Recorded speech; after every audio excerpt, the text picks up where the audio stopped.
जय माँ जय माँ जय माँ जय माँ जय माँ जय माँ जय माँ जय माँ।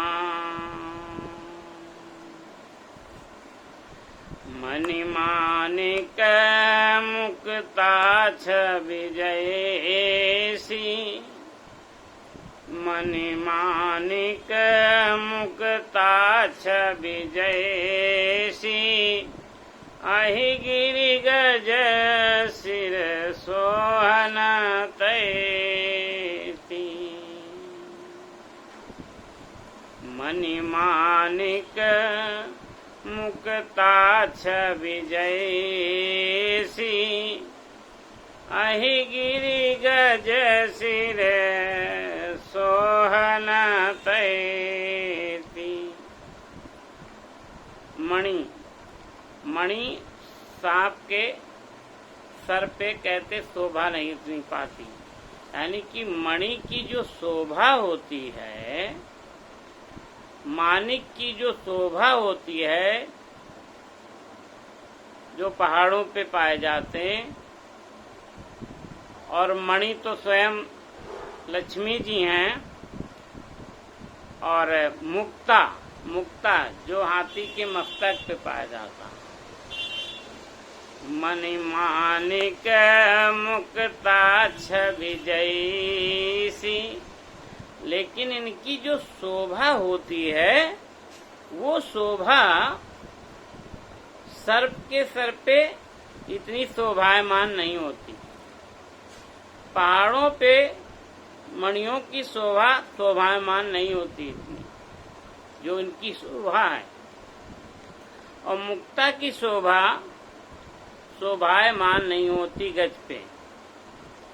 अहि गिरि गज, अहि यानी सर्प, अहि गिरि यानी पहाड़, और गज यानी हाथी, यानी इनके मस्तकों पे शोभा इतनी नहीं देती जैसी शोभा मुक्ता की, मणि की और मानिक की जो शोभा होती है। फिर ये शोभा कहाँ पाती हैं? मणि शोभा कहाँ पाती है? मानिक कहाँ शोभा पाती है? मुक्ता कहाँ शोभा पाती है? तो नभ किरीट तरुणी तनु पाई, नभ किरीट तरुणी तनु पाई, लहै सकल शोभा अधिकाई। ये शोभा कहाँ देती? ये शोभा देती या तो राजा के मुकुट पे, राजा के सर के जो मुकुट होते हैं, मुकुट लगते हैं, उस मुकुट पे अगर ये लगाई जाए तो बड़ी शोभा पाती है। और कहाँ पाती? नवयुवती, जो नवयुवती स्त्री है, अगर उसको पहनाया जाए और वो पहने आभूषण ये, तो उस पे शोभा देगी। कहते ये शोभा कहाँ देगी? तो यानी कि पैदा तो कहाँ होती हैं, कोई वस्तु कहाँ पैदा होती है और कहाँ पे शोभा पाती है, यानी उत्पन्न कहाँ है और शोभा कहाँ मिलती है, ऐसा कहने का तात्पर्य है। तो तैसे सुकवि कविता बुध कहाहीं, ऐसे ही सुकवि लोग कविता कहते रहते हैं। उपजई अनत अनत छविलाई, नाना प्रकार की कविताएं कहते रहते हैं, नाना प्रकार के वर्णन करते रहते हैं।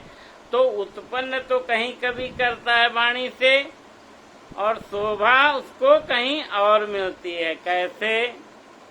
जैसे वाणी यहाँ पे बोली, लेकिन जो वाणी बोली है वो उसके जो सुनने वाले हैं, जो विचार करने वाले हैं, जो प्रचार करने वाले हैं, और जो उसको ग्रहण करने वाले हैं, जो अनुसरण करने वाले हैं, शोभा वो वहां पाती है कविता।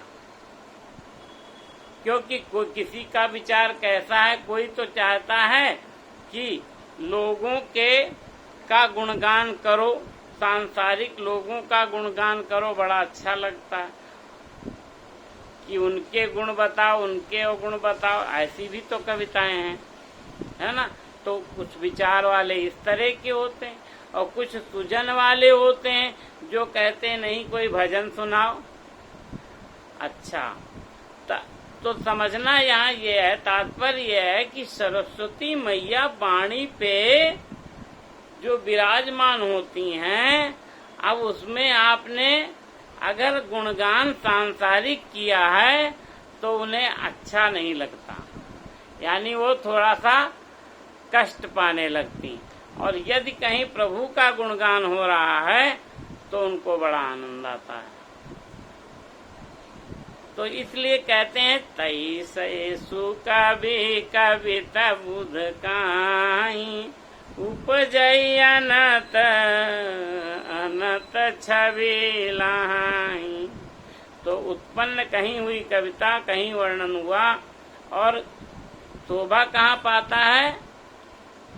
शोभा मिलती है जहाँ पर विचार होगा, जहाँ पे प्रचार होगा, जहाँ उसके अनुसरण करने वाले होंगे, जहाँ पे उसको ग्रहण करने वाले, वहाँ उसको शोभा मिलती है। तो मणिमाणिक मुक्ता छवि जैसी, अहि गिरी गज सिर सोहन तैसी। जय सिया राम, जय जय सिया राम, जय राम जय राम, जय जय राम, बोलो जय सिया राम।